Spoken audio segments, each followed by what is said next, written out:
Okay, all right. Okay, folks, good afternoon, everyone. I'll call the August 26th meeting of the Rappahannock-Rapidan Regional Commission to order. Due to the nature of the declared state of emergency due to COVID-19 that makes it impractical or unsafe to assemble in a single location, and acknowledging that the purpose of the meeting is to discuss or transact the business statutorily required or necessary to continue operations of the Commission. We're conducting this meeting electronically via Zoom with audio and video of the proceedings available on YouTube for interested parties during and after the meeting. Patrick, would you review the guidelines for conducting the Commission meeting via electronic means? Yes, sir, Mr. Chair. Just briefly to review the requirements of the that were passed as part of the budget bill, House Bill 30 for the state of emergency. When the governor is declared a state of emergency in accordance with section 44-146.17 of the Code of Virginia, it may become necessary for the commission to meet electronically. In that case, we'll meet the following guidelines and procedures. We'll provide notice to the public using the best nature given the nature of the emergency, which was done through email, not only to commissioners, but also to media sources, as well as posting on the website. We'll make arrangements for public access to the meeting through electronic or visual means, which we've done through the YouTube stream, which will be available not only live stream, but also archived. And then within the minutes, we will make note of the nature of the emergency, the minutes for this meeting. Okay. Before we call roll and determine the quorum officially, I wanted to share that our fellow commissioner, Skeet Ashby from the town of Remington, was recently hospitalized, but is on the mend. I wish Skeet the best as he continues to recover, as I know you all will as well. Patrick can provide an address for any of you wishing to reach out individually to Skeet. Okay, then Patrick, will you call the roll, please? Yes, sir. Mr. Ashby, Mr. Butler, Mayor Catlin, Mayor Coyner. Here. Mr. Crozier. Here. Mr. Curry. Here. Mr. Eggertson. Here. Mr. Hively. Mr. Hobbs. Here. Ms. Hoffman. Mayor Lamar. Here. Mr. McCullough. Here. Mayor Roby. Here. Ms. Schaefer. Ms. Smith. Ms. Taylor. Here. Mr. Underwood. Mr. Voorhees. Here. Mr. Woods. You do have a quorum at this time, Mr. Chair. Thanks, Patrick. Okay. So the first thing we have to do now that the meeting's in action is adopt the agenda. Are there any changes or additions to the agenda? And if there are none, I'll entertain a motion to adopt the agenda as presented. So moved. Second. Thank you. Made and seconded. Any discussion? Then all in favor of adopting the agenda as presented, please say aye. Aye. Aye. Opposed, say nay. We have the agenda. And the next item is approval of minutes. The minutes from the June 24th meeting are included in your packet. Are there any changes requested? And if not, I ask for a motion to approve the minutes.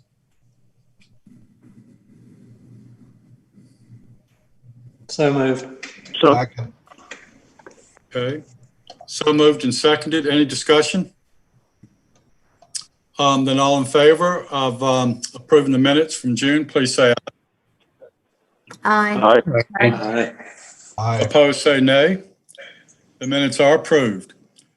Financial reports. Next, we have a series of financial reports. Patrick, I don't believe any action is required, but would you please review those financial reports? Yes, sir. I'll be brief on these. What you have in your packet, and actually I'll go ahead and, share my screen so I can have the items up there for anyone viewing on the live stream. You've got three financial reports for you today. The FY 2020 final unaudited revenues and expenditure report, That's through June 30th. Again, unaudited, but gives you a picture of last fiscal year's ending revenues and expenditures.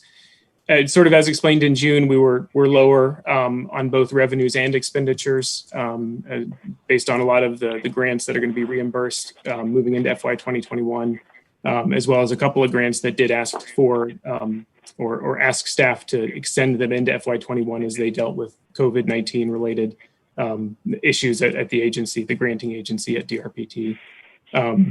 Nothing that changed from the June report in terms of anything that went over that wasn't previously discussed on the FY20 report.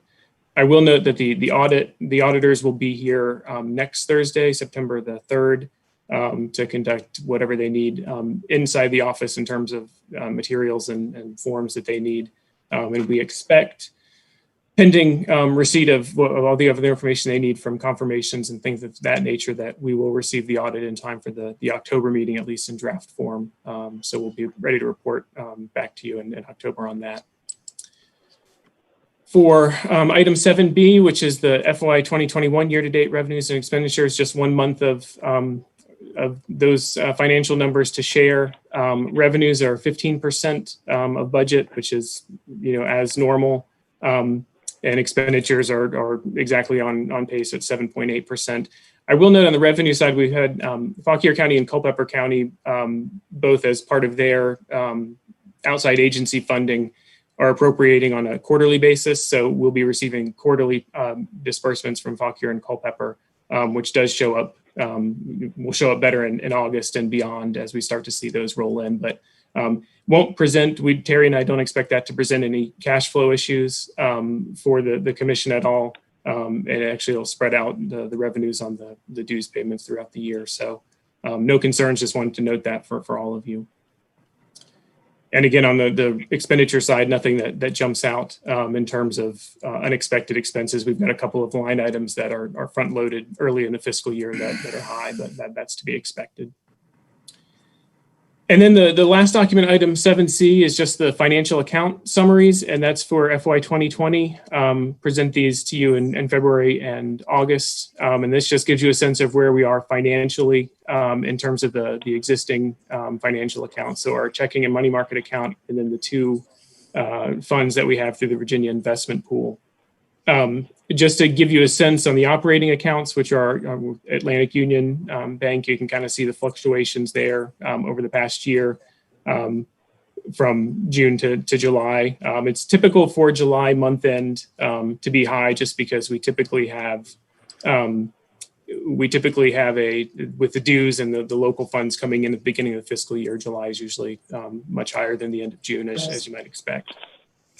I would point to just again, here's the accounts and sort of the way they've gone over the last fiscal year. You can see the money market account especially is the one where we have the most fluctuation as we come to the end of the fiscal year, where we draw down on those funds. We did not have to make any transfers from what staff and what the commission has in the past considered our reserve funds with the VIP funds. We did not make any transfers to cover anything in money market, so we were able to meet all of our financial needs just with our operating accounts this year, and expect that to be the case moving forward as well.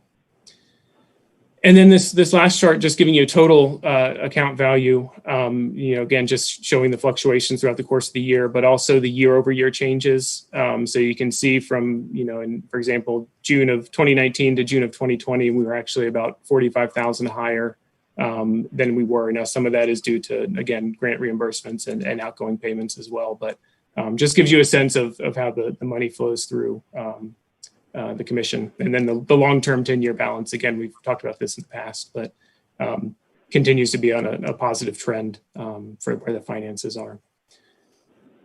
So I think that was pretty brief, but I'm happy to answer any questions about any of those reports, whether it's the past fiscal year or the financial account summaries, as you all see fit.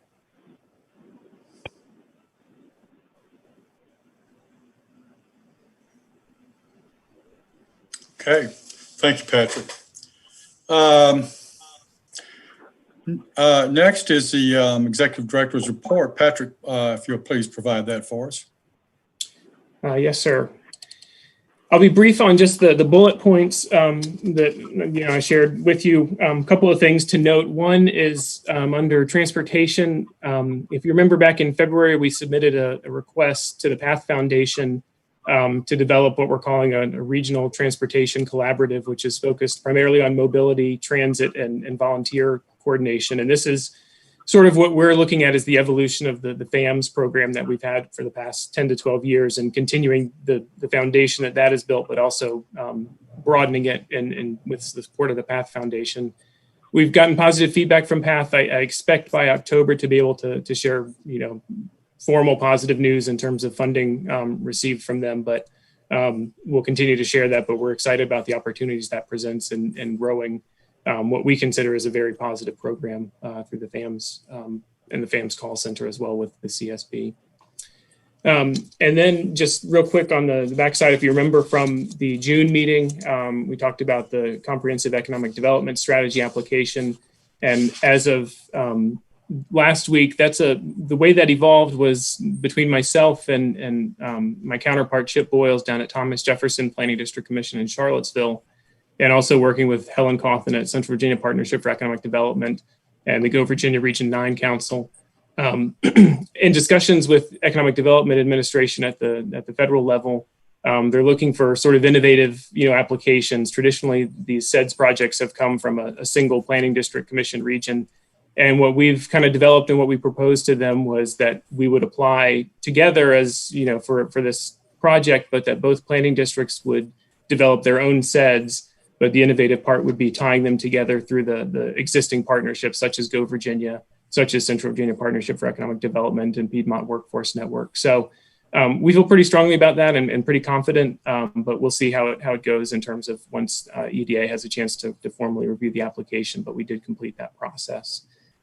And then on the hazard mitigation side, as I shared in June, we did get funding for a GIS analysis related to wildfire in the region. And so we had a kickoff meeting with VDEM in July, and we've started that work. Matthew Decatur, who's joined in May, has started doing a lot of the GIS work for that. So we anticipate that wrapping that up early in 2021, I think, in terms of the work we're going to do. It's a small, about $12,000 grant, but those are the kind that allow us to do some pretty innovative things, I think. And then the last thing I'll mention before jumping real quickly into the housing study is just that we do anticipate having another grant application request in October for the next hazard mitigation, the full hazard mitigation plan update, which it's not due, it's not required to be completed until 2023, but given the timing and the way that FEMA awards funding, the guidance that we've received is it's best to begin that application process now rather than waiting further.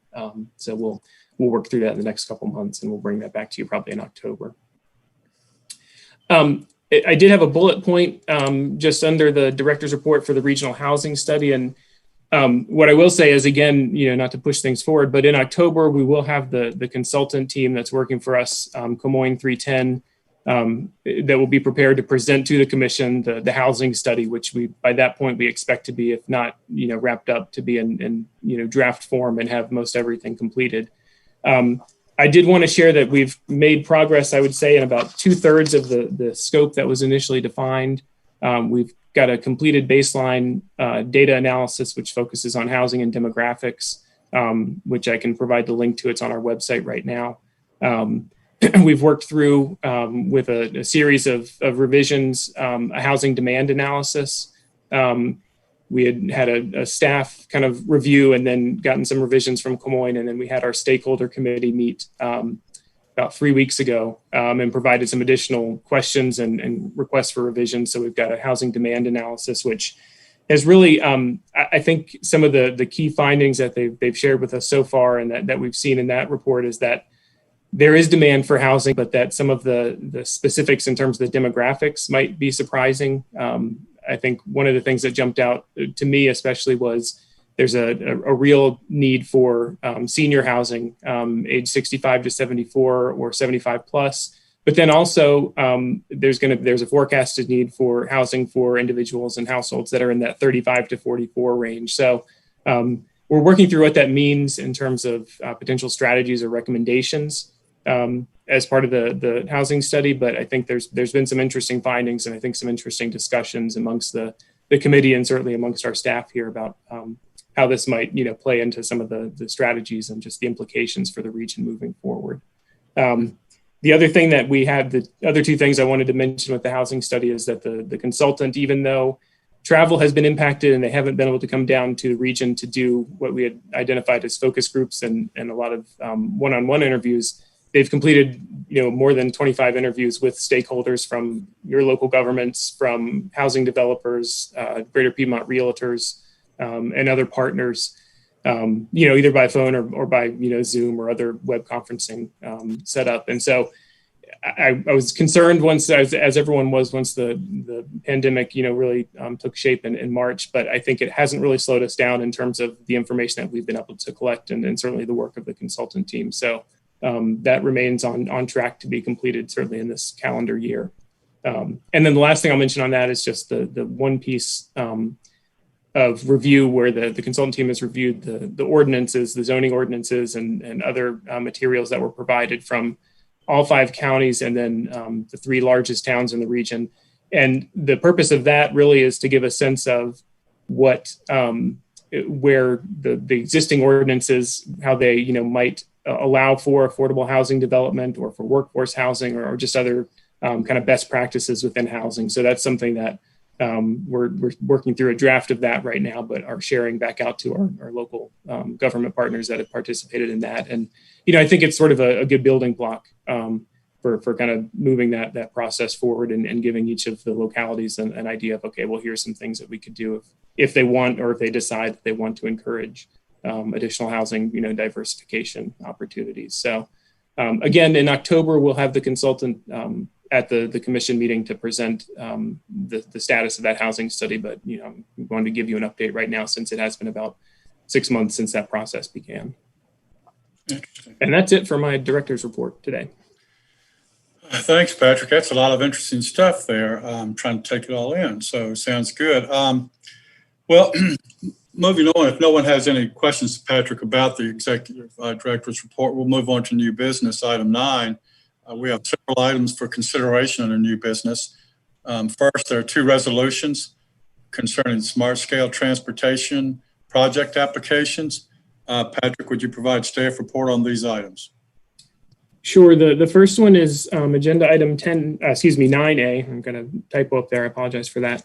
And that's a request for the resolution of support. And these are for the 3 projects that were submitted under the commission's account for smart scale. If you recall, the regional organizations such as PDCs and NPOs are allowed to submit up to 4 applications. And if you recall from the April executive committee meeting, Fauquier County had 3 projects that they asked the commission to submit. Those are outlined here. It's Interstate 66 on the, I'll show you the map since I've got them included for these projects. Interstate 66 on the south side, there's an R-cut project to restrict the left turns out of Carter's Run Road and also some improvements to the ramp. And then if we're on the second project is on the north side of this, Interstate 66 at Marshall, and it's the installation of a roundabout project here on the north side, again, to promote safety and congestion issues. And then the final project from Fauquier County is just north of Opal. So if you remember at Route 17, this is north. And so this is going to provide some median closures, again, safety concerns with some of the left turns along that section of the corridor. So those are the 3 projects that went in under the commission's account with commission support, staff support to the Fauquier County Transportation Planning Planner and Community Development Team. I guess that would be, what we would need to do there, Mr. Chair, is probably a roll call vote for the resolution. Absolutely. I was just going to say, first we need a motion to adopt and a second, and then we'll have a roll call vote, please. Would someone like to make the motion? So moved. Second? Second. Thank you. Any discussion? Roll call vote, please. And Mayor Coiner? Aye. Mr. Crozier? Aye. Mr. Curry? Aye. Mr. Eggertson? Aye. Mr. Hobbs? Aye. Mayor Lamar? Aye. Mr. McCullough, Aye. Mayor Roby. Aye.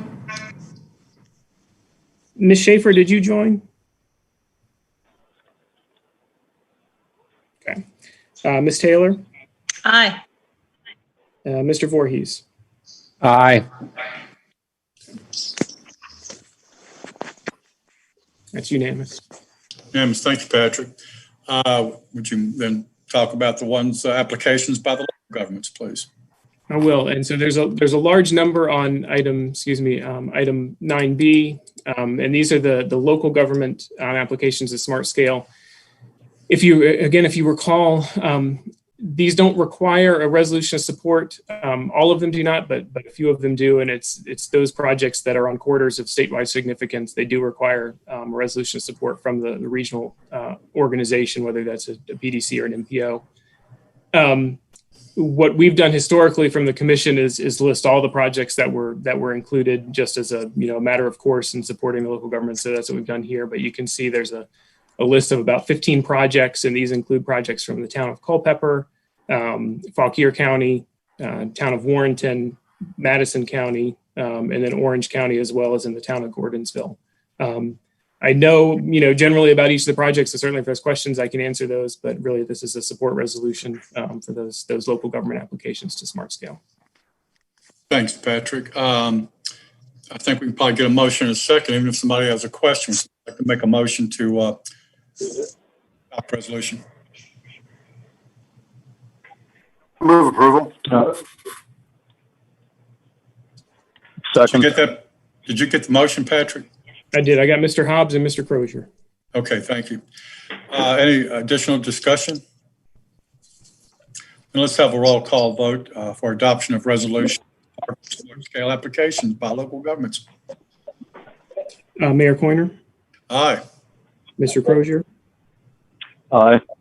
Mr. Curry, Aye. Mr. Eggertson, Aye. Mr. Hobbs, Aye. Mayor Lamar, Aye. Mr. McCullough, Aye. Mayor Roby, Aye. Ms. Taylor, Aye. Mr. Voorhees. Aye. Motion carries. Motion carries. Thank you. Okay, moving right along here. Next, we have a request from Rappahannock County regarding the CARES Act Business Assistance Program. Patrick, I'd ask for your summary as well as any comments from our Rappahannock County commissioners. Yeah, I'm happy to provide just kind of the background. I think and then would certainly offer to Mr. Curry to fill in where I've not answered sufficiently. But I think as most of you have with some of your CARES Act funding, most of the localities within the region have developed a business assistance program for businesses or for nonprofits as you all have seen fit. And in this case, Rappahannock County is looking at that same option. But they are in the unique position of not having a local EDA or IDA in place. And so they do need a third party to serve as a fiscal agent for those funds. And so Mr. Curry approached me with the request for the commission. And I don't see a problem from commission staff in terms of our ability to meet that need. But did want to bring it before the board if there were any concerns at this time. But yeah, I don't see an issue for us, especially because there is a strong support network in place that would be kind of managing most of the program as I understand it. But certainly would offer to Mr. Curry to again fill in where I've not answered sufficiently. Yeah, thank you, Patrick. And just as he noted, we're just looking for a fiscal agent. We'll manage the application program and selection of grantees and basically be sending disbursements to Patrick to issue payment to those that have been selected after providing funding to Patrick in advance. Okay, I think it's pretty clear cut. Would someone like to make a motion to authorize the executive director to execute agreements? And if we have further comments or discussion, we can make those after a motion and second if someone would like to make them. This is Gary. I'd be happy to move that. Okay, Gary, thank you. Is there a second? Second.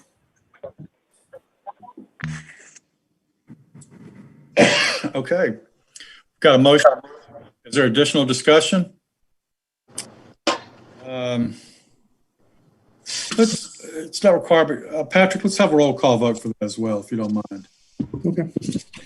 Mayor Quinn. Aye. Mr. Crozier.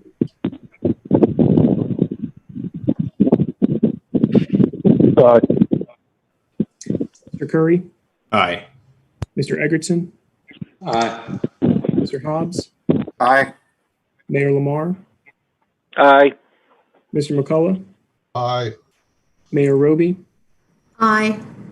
Ms. Taylor. Aye. Mr. Voorhees. Aye. Motion carries. Thanks, Patrick. Okay, next is a request from Southside Planning District Commission and Mid-Atlantic Broadband regarding an application to the U.S. Economic Development Administration. Patrick, would you have summary comments on this request?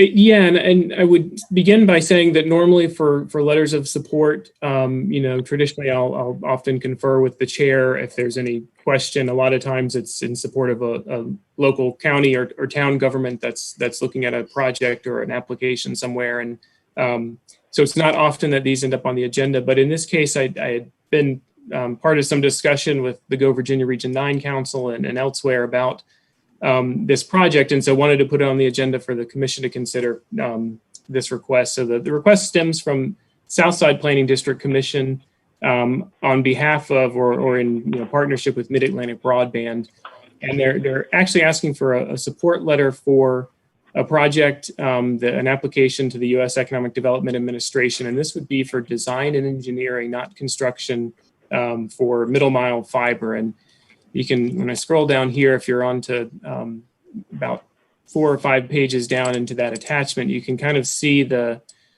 areas where they're targeting. They've got a lot of in red here, sort of areas where they would be constructing middle mile in portions of, I think, 5 planning district commissions. But you can see in the Rappahannock-Rapidan region, it's really the goal for them is to get to Culpeper, to the Equinix property there, and then tie into the fiber there. So it would run through Orange County, Madison County, and Culpeper County. And just again, based on the discussion that was had at the Go Virginia Council and elsewhere, I thought it prudent to include this on the agenda just for the commission to review before I responded back to it. So that's sort of my summary, Mr. Chair. Okay, thanks, Patrick. I'm on your screen now, and I've lost my agenda. But basically, you're looking for an approval letter. So with that presentation, would we have either a motion and a second so we can have further discussion, or would someone like to, especially from the affected localities, like to comment this time or after we have a motion? This is Mr. Crozier. Yeah, Jim. I was going to say I'll make the motion so that we can get it to discussion. Thanks. Motion made. Is there a second? Second. Thanks, Jack. Got a motion and a second. Okay, now, Jim, did you want to make some comments? Yes. Serving on the Go Virginia Region 9 Council, we've had quite a bit of discussion back and forth regarding this, and I am not opposed to it, nor was anybody at Go Virginia opposed to it. I just want to make note that this really, the only people in the area that it may really benefit would be Louisa County. Orange County, we originally were going to use Mid-Atlantic Broadband 3 years ago, and we are so far past that now. It won't benefit us, and I've had discussions with Culpeper County as well, and they're sort of in the same situation. So, like I said, we're not opposed to it, and I just wanted everybody to be aware that it really does not benefit Orange or Culpeper from the discussions I've had with Culpeper.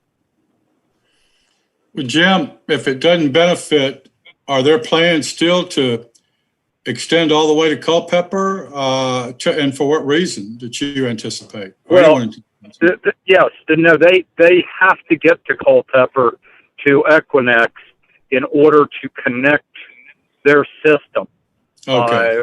Without getting there, they can't connect, and that's why I said I'm not opposed to it. I just wanted to be on the record that it's of no value to us or Culpeper from what they've said, because we put in quite a bit of fiber already, and we are very close to connecting with Equinix ourselves.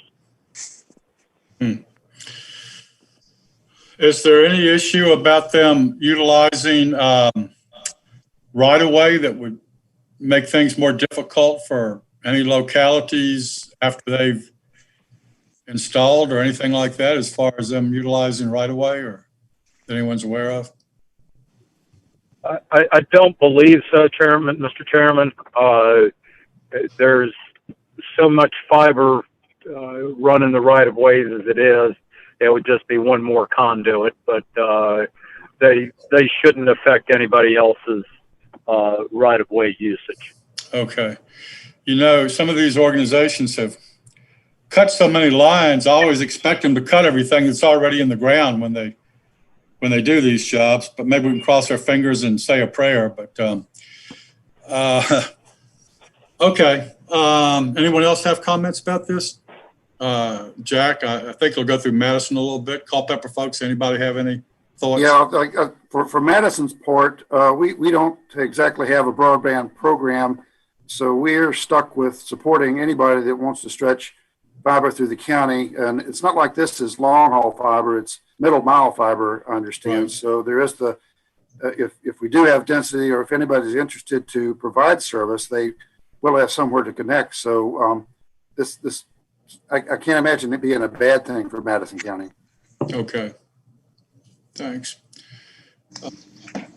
Anyone from Culpeper want to weigh in? Yes, sir, Mr. Pointer. It's John Eggerson here. I would say that, I would echo what Mr. Hobbs just said. Orange County and Culpeper and Madison all collaborated to try and get this middle mile route done previously through a Virginia VATI grant, and that failed. But any middle mile fiber that might lead eventually to an internet service provider tying into it, we're for it. So I don't have any opposition whatsoever. Okay, thanks. Good comments. Thank you all. If there's no other input, we don't need a roll call vote for this with being a letter of support. But I'd want a clear response. So at the bell, everyone in favor of a support letter for this, please say aye. Aye. Aye. Aye. Opposed, say nay. Heard no nays. Motion passes. Thank you. Okay, next is per capita funding, local funding. As you recall, the commission historically has authorized per capita dues rate and regional housing funding requests at its August meeting to enable staff to meet deadlines for local government budget requests. As noted in your packet, staff recommends maintaining the same requests authorized last year of 83 cents per capita and the same regional housing support as the previous 5 years. You may also recall that the current fiscal year budget did reduce the authorized request per the executive request in April, and those numbers are also included in the attachment. Are there questions for staff regarding these requests and or discussion of the funding requests for fiscal year 22? And if not, I would request a motion to authorize the staff to submit funding requests using the 83 cents per capita rate and a flat regional housing support. So moved. Thank you. Thank you for the motion and second. Additional discussion? Okay, there's a motion to authorize staff to submit the funding request using the 83 cents per capita. All in favor, please say aye. Aye. Aye. Aye. Aye. And opposed, say nay. Motion passes. Thank you. Okay, pull this agenda down a little bit. Okay, moving right along here, which of course we like to do when we're on our 200th virtual meeting here. Can't wait to get together again and see you folks. We're at item 10, Regional Roundtable. And before moving into the Regional Roundtable, I wanted to note that Patrick and I have discussed the annual meeting several times since June. We've determined it would be prudent to postpone at this time, but rather than cancel it, we would like to just postpone it. It's typically in September, but for no reason whatsoever other than tradition. And so we're still hopeful that we can have one, especially with missing all of our regular meetings in person, to have a little bonding as a region. But we'll see how it goes. But right now, costs and public health concerns make it sensible to put it on hold for right now. That said, I think we're all interested in reducing our electronic meetings. Given that many free-to-use meeting spaces, physical meeting spaces near the commission office are available. I'd be interested in commissioners' thoughts on paying for a meeting space for our October meeting, something where we can have our physical distancing, I refer to it as social distancing, but whatever, and or willingness to travel to other parts of the region, such as Orange or Warrenton, if they have free-to-use spaces available in those areas.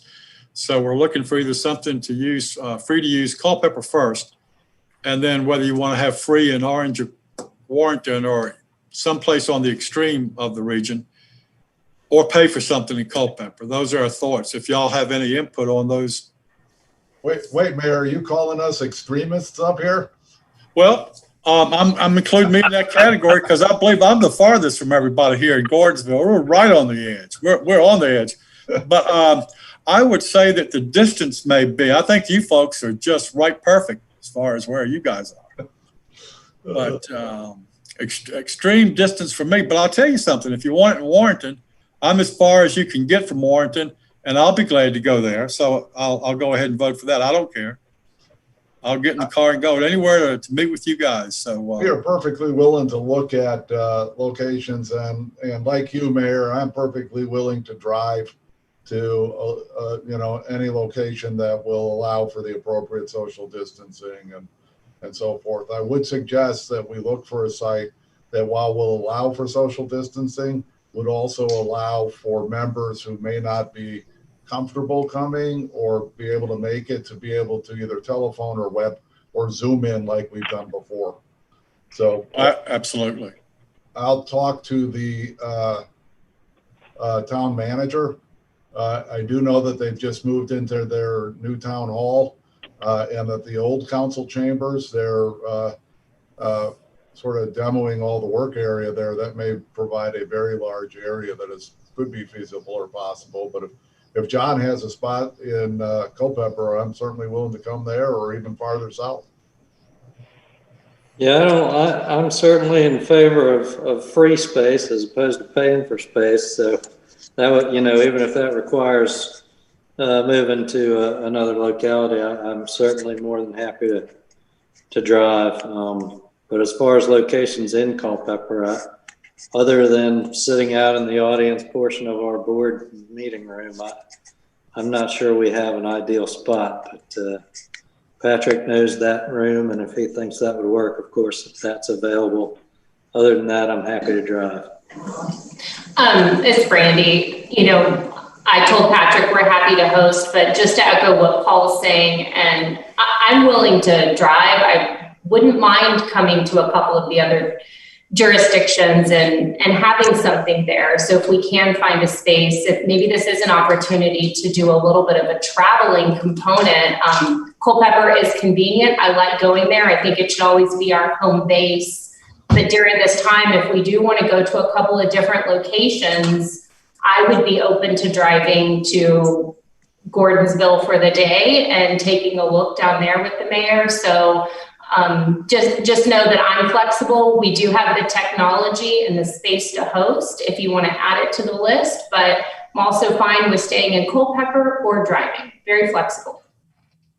And I'm certainly, thank you, Brandy. And I'm certainly not trying to volunteer Orange, but Martha, I was thinking when we had a joint meeting years ago about water or something over there with the Board of Supervisors and the town of Orange about 12 years ago, we set, of course, y'all might also set up in a big U for your council meetings. I can't recall, but we set up in a big U in that large meeting room of yours. And I just thought there's so much room there to have quite a distance from the other side and from each end in a big U. And I'm not trying to volunteer you guys, but don't you think your meeting room would be big enough for us if we met there to be safe, or not? I think we could. We have been doing our council meetings there, and we've been doing distancing, and it's worked out pretty well. The room is big, and as long as it doesn't have to be taped, do we need to have it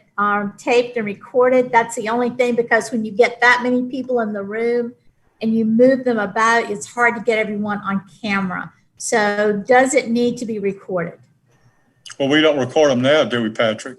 Well, we've got the Zoom recording and the live stream through this. Oh, well, the Zoom, right, yeah. Traditional, Okay. I think, to Mayor Roby's question, I think audio recording would be fine, and we could make arrangements to do that. And I think ultimately what we're dealing with, I appreciate what Mr. McCullough said too about making that option available, and I would want the audio option at least, but there's no requirement for a video tape. We'd like to provide that, but it's not a requirement.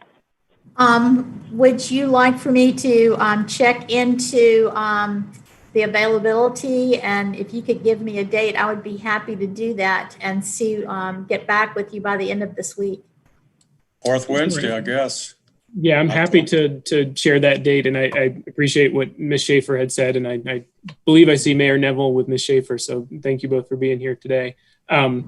I will reach out to both of you because I think you both made that option available and give you the dates. And I also appreciate Ms. Schaefer's comment about potentially this is an opportunity to move around and, look at, for the next 3 or 4 meetings, just kind of going throughout the region and giving people that opportunity. So. Patrick, Jim Crozier. Additionally, if you need an additional space, the Orange County Airport, we have a very large open area that we could have a potential meeting at, as well as having the technology, just as somewhere down the list. Great, thank Okay. you. Yep. Anything that anybody wants to throw out, I'm happy to add this to the list because we're often looking for locations even for not commission meetings. So this is good for me. So, and I guess we could think about it and follow up with Patrick too. So everybody put your thinking hats on, and we don't have to come up with all of them now. Give Patrick a call with your thoughts if you think of something else. Okay. If folks would have something to, let me see.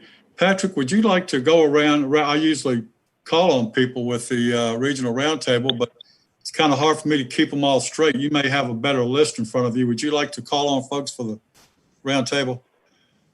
Yeah, I'm happy to do that, and we'll do the same sort of north to south, I think. So, Brandy, Town of Warrenton. Well, thank you. It's all great to see all of you, even if it is virtually. As Patrick mentioned, we have moved into, or Paul mentioned maybe, our new town hall as of the 20th. So we're making adjustments and working out the kinks here in Warrenton. Other than that, I don't really have much to report for the good of the group today. So I'll just end it there.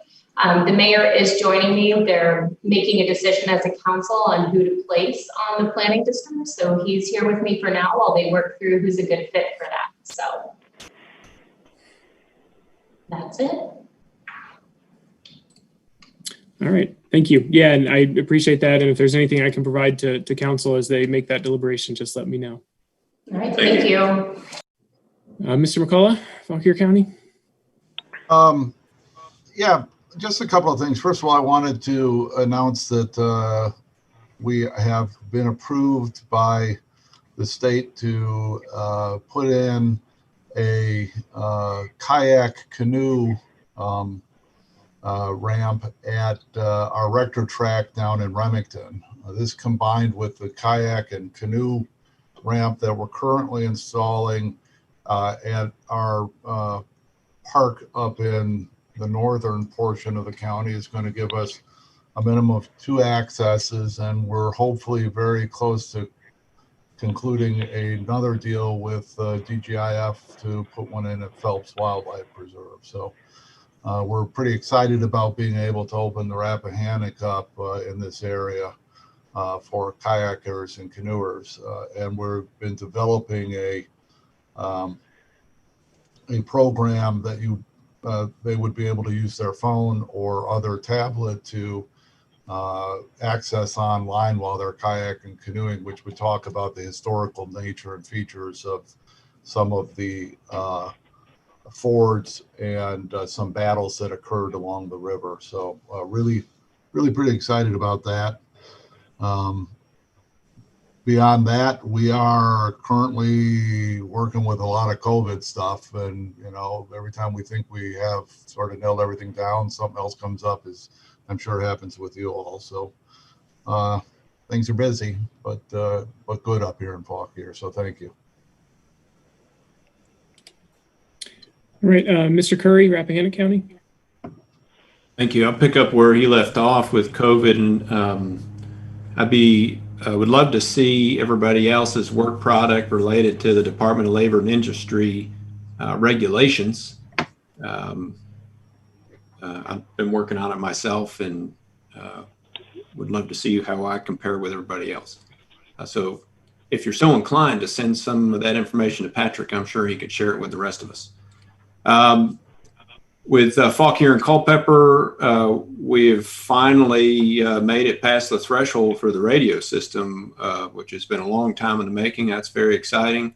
We're bringing up the rear on that with our installs, but the system's active and live, and that's very exciting. I've mentioned before our waste management issues, and I want to thank Fauquier again for helping us out when we were in a pinch, leasing us a few containers, and that's behind us again. And so we've got our sites upgraded for the most part with compactors now. And so all these things bubble to the top at the most inopportune time, but we knock them out when we can.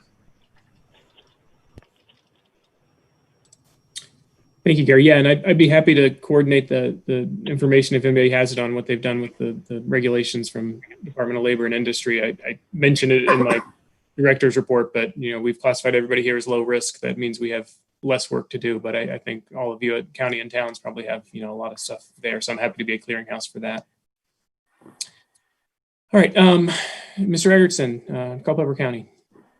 Yeah, kind of the same as my friends in Rappahannock and Fauquier. It's the COVID stuff continues.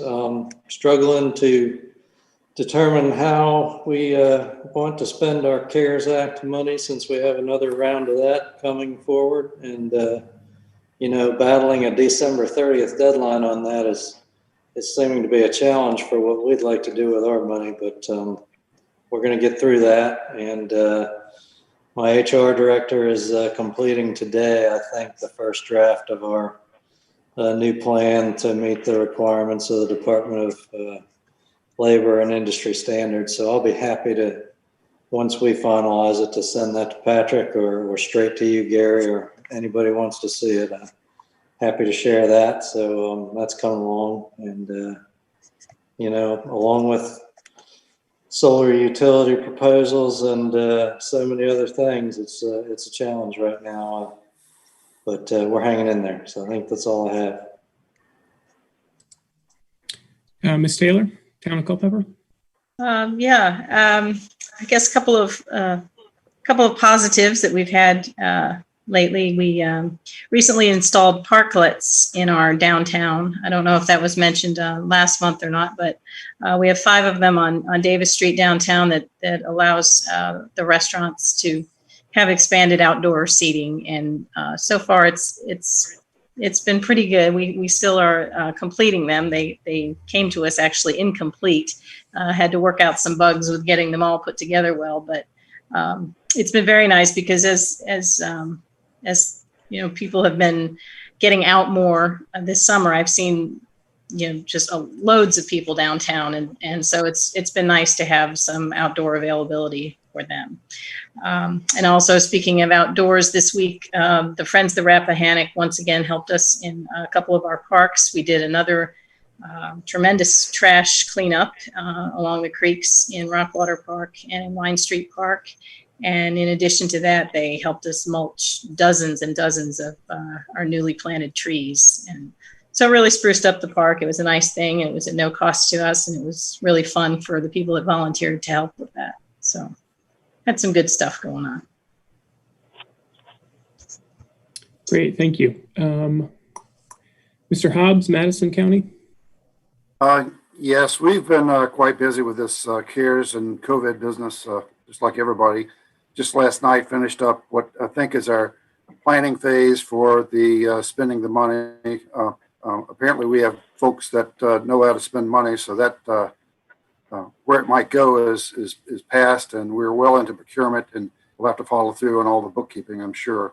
The plan is now to switch gears and work on this DOLI thing, so I'll be getting with Gary and John to figure out what they're doing, so we don't have to reinvent the wheel here in Madison for that. One problem we're having is that because of the new filing requirements for the IDA members, we're sitting on a situation where we only have 3 of our 7 IDA members left standing. So, and nobody willing to serve with the disclosure requirements. So that's a conundrum we're going to have to get past. But we are working on some long-term things. Our codification project is set for a hearing in September. We have our county administration complex renovation project out for bid, and we are in the final throes of finding a vendor to replace our financial software. So we've got a lot of things just ready to go here in Madison. More meat and potatoes, nothing as fancy as what some of you big boys might have going on there. All right, thank you. Mayor Lamar from Town of Madison. Pretty much status quo. Our biggest right now is trying to keep the DMV Select open and compliant, because we just have such tight space. But I think we're one of about half a dozen that have not gone to an appointment system, and we're trying to avoid having to go to an appointment system, trying to get people to be compliant. All right, thank you. Mayor Roby, Town of Orange. Well, I know if Greg were here, he could give you lots of numbers and statistics because that's what he loves to do, and he's excellent with it. But just within the town, Jack, we have had a problem with our BZA. We had our chairperson resign because of the disclosure documents, and he just said, I'm not going to do that. So we've had the same problem that a lot of people have had with the disclosures in some of the committees. Also, we have gotten our CARES money starting for distribution. We have established our IDA. They have gotten the guidelines for distributing the money, and we are receiving applications at this time. 2 projects going on in Orange. We have our Main Street Improvement Project, which started August the 17th. It should run through around January. Now, this is being done in phases because this is old money that we have to spend, and we're going to have to come up with new money to complete other phases. So basically, if you know anything about the town of Orange, this is from Bird Street to the railroad track in Orange. It's a small segment, but it needs to begin, and it has to be completed in order for the money to be claimed. And also, we have a street in our town called the North Street Connector. It literally is about 100 yards long. We have been waiting for this to be done for a long time, and our main purpose for getting this done was for police, fire, and EMS to have a quicker way to get to the residents on the north side of town, because now they have to come all the way through town, around and up 15, and this will give them a better, quicker access to the apartments and subdivision on the north end of town. So that's about it for Orange at this point in time. Thank you. Mr. Crozier, Orange County.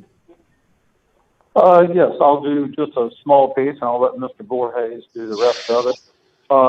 There's a new fiber company in Orange County. It's called FiberLink. We voted last night to, that is our doing business as name for the Orange County Broadband Authority. We're totally decoupling from the county government, and we're using part of the CARES Act money to put in hotspots through the unserved areas of the county for student learning due to the fact of the situation that schools are in. So this is fairly exciting for us, and hopefully we will have these hotspots up and running within the next 2 to 3 months and be able to move forward with that, and then continue fiber installation throughout the county. That's all that I have. Anything else Mr. Voorhees can cover? Thank you, Mr. Chairman. This is Ted. Yeah, likewise, staff is working with our broadband staff to dot all the I's and cross the T's to execute on the board's vision for fiber link, and so it's all those little things of setting up their own chart of accounts and their bank accounts and their own email system and all that kind of stuff, so we can get compliant, because the goal is to get citizen customers service to their homes during this fiscal year. So we need to get all those administrative things set up for that to happen, while the Broadband Authority worries about getting into place all their operating contracts. So that's good. One of the other things that happened last night at our board meeting was the board did adopt our Department of Labor and Industry, DOLLI's infectious disease program, which several colleagues have already spoken of. So if you want to look at our draft that was adopted last night, it's available on our board agenda packet from last night. We started rolling that out today with spreadsheets for every department that places folks in the category of low, medium, high, or very high risk. And then each employee will have to acknowledge what their classification is by signing the sheet, or propose a different classification. And then everybody medium and higher in risk, we've got a video for them to watch. It's 9 minutes long. We tried to pare it down to make it as short and sweet as possible. While I appreciate VACORP providing us a proposed video that was compliant, it was like 45 minutes long. And I just think we all suffer from short attention span theater disability when it comes to COVID. We all know so much about that stuff now. I can't make everybody watch a 45-minute video. So we're happy to share any of these resources throughout the region. Drop me a line and I'll share it up with Patrick as well. So there's that. Lot of stuff going on related to our public safety building, and trying to get different departments ready to move over there. That'll be out by the airport, and we're putting all our public safety agencies plus IT in one space, plus the boardroom. So we're trying to coordinate that. And also the board approved last night a recruitment contract, so I can start my process to hire a new planning director and HR director to build my team capacity. So those are a few of the things going on. Oh, one other COVID thing that's just kind of fun and interesting. The courts have probably been bugging everybody about how to implement their mandate to go back to jury trials. So our historic courthouse has been mothballed for some years, and our new circuit court judge has the idea of kind of bringing it back to life and using it as an extra space to separate out the jury from the audience and the media and all that kind of stuff. So we're working with them to think about how that might work in Orange, and that might be interesting, an interesting reuse of that space, at least temporarily.